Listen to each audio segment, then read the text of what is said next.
Hello, my name is Randy Seaver. I want to begin a short series. Should be 6, maybe 8 little videos. I know you're busy, and so I want to keep them short. But I want to call them Burning Straw Dummies, and I'll explain that to you in just a moment. First of all, let me comment on the mountains behind me. Some have watched others of my videos and wondered where they are. As you can see, there are banana trees over my shoulder, and that should give you a clue that this is in a relatively warm climate. Indeed, we are living here in Costa Rica. We're at an altitude of about 4,000 feet, perhaps a little bit more, and we are seeking to plant a church in the little town of Orosi just below me, about a kilometer or two. And so if you're wondering where the mountains are, I wish it were a clear day, and that way you'd be able to see all of the mountains, but many of the mountains above me are shrouded in clouds right now, and so they're impossible to see. But if you're wondering where we are, that's our location. Okay, having put that out of the way, let me talk a little bit about this subject of burning straw dummies. The reason I've titled the series that way is because of the tendency that people have to misrepresent the position of other people when they're involved in a controversy. There's something of a controversy going on now. It's really raging in denominations like the Southern Baptist Convention and in other places over these doctrines that are nicknamed, and keep that in mind, they really have no meaning in terms of being man followers or anything of that nature, but they're nicknamed Arminianism and Calvinism. We'll talk a bit about those titles and where they came from. But this controversy is going on, and it's easy in the heat of controversy to resort to misrepresenting your opponent's position so that it's easier to argue against. Mr.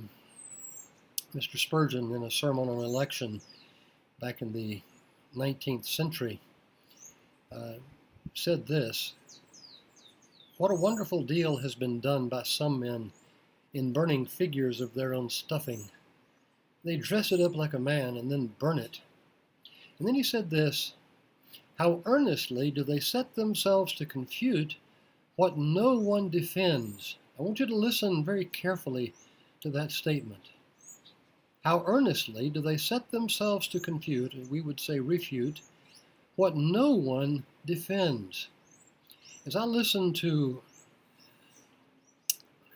the it seems countless videos on YouTube that have to do with the demonic, evil, wicked, vile, you name it, character of Calvinism and Calvinist, one of the things I have discovered is that I almost never, if ever, hear anyone accurately representing the doctrine that Calvinists actually believe. And that's a serious problem.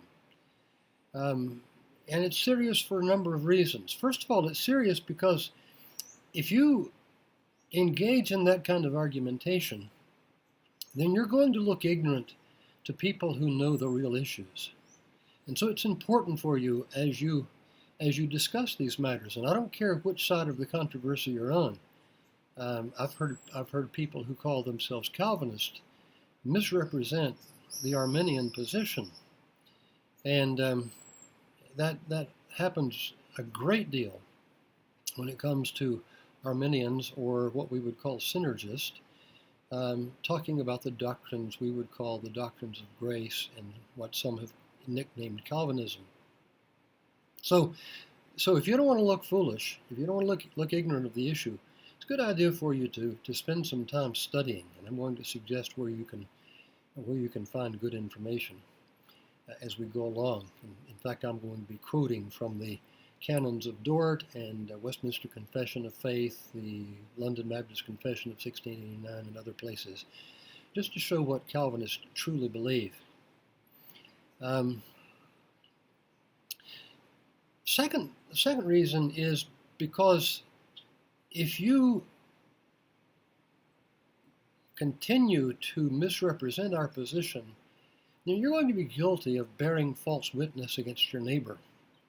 Now, I understand that we're not in a court of law and that that commandment likely had to do with being in a court of law, but if you knowingly misrepresent someone's position, then in reality what you're doing is simply lying about them and lying about what they believe, and doing that to try to gain advantage. And that's really serious. And so I would urge you to really understand what these issues are before you begin to talk about them. And then, of course, third problem is that if you misrepresent our position, or if we misrepresent your position, then that will keep us from discussing the real issues. And if we spend all our time trying to clear away the straw man arguments, we'll never really get down to the real issues that need to be discussed.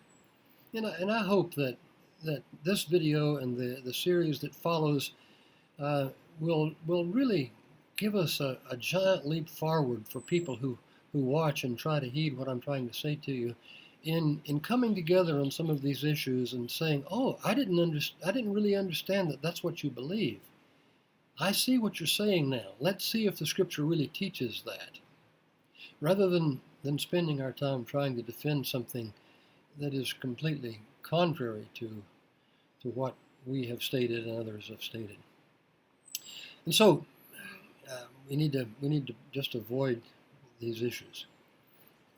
That is the false issues in the debate. I'm going to be listing some of the things that I've heard, and then I want to state what the real issues are. We're going to be talking about 5 doctrines. Those doctrines are total depravity, unconditional election, limited atonement, irresistible grace, and the perseverance, not the preservation, but the perseverance of the saints. And I need, in regard to those labels, to just give a disclaimer. I want to say that to some extent Calvinism is at fault for using such labels. I've been trying to come up with another acrostic that did a better job of truly identifying what we believe, and I can't get anything to completely work out right. But when we talk about total depravity, the way the word depravity is often used, that really gives people a false impression of what we're saying. You almost get the impression that Calvinists are saying that all sinners act as wickedly as we're capable of acting, and all of us are really going out when no one's looking and molesting children and engaging in all sorts of unspeakable activities and all the rest of it. And in reality, that's really not what we're saying by this doctrine. A better title would be total inability.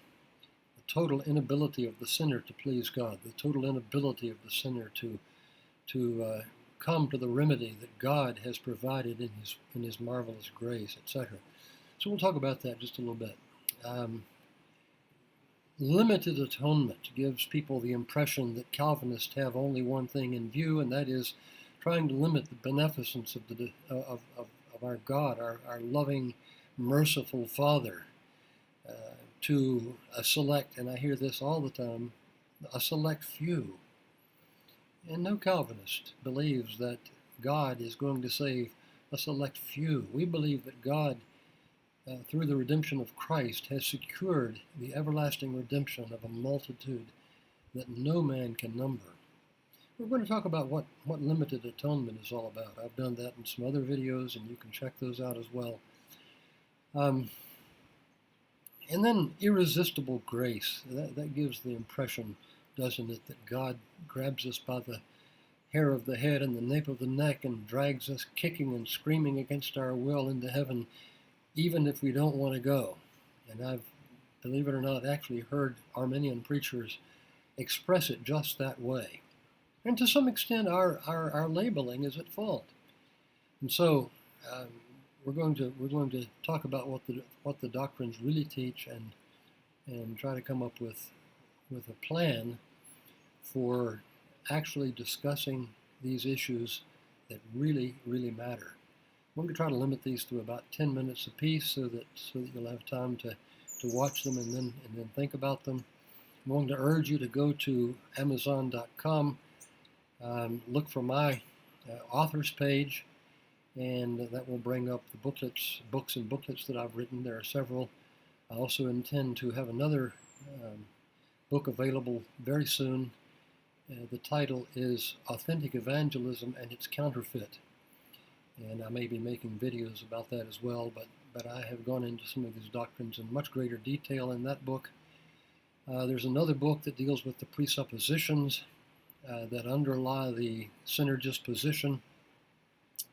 And we'll never get anywhere if we continue to argue about conclusions in these issues. We have to get back to the point that we argue about presuppositions. If our presuppositions are wrong, and I'm going to be talking more about this, but if our presuppositions are wrong, our conclusions are always going to be wrong unless we have reasoned illogically. I mean, even a blind squirrel finds an acorn every once in a while. We might come up with right doctrine even though our presupposition is wrong.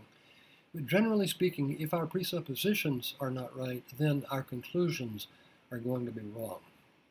And so we're going to be talking about the real issues in the debate, and I'm not going to try to convince you of our position. I just want to state what we really believe, and then later perhaps we can come back and talk about the reason we believe what we believe.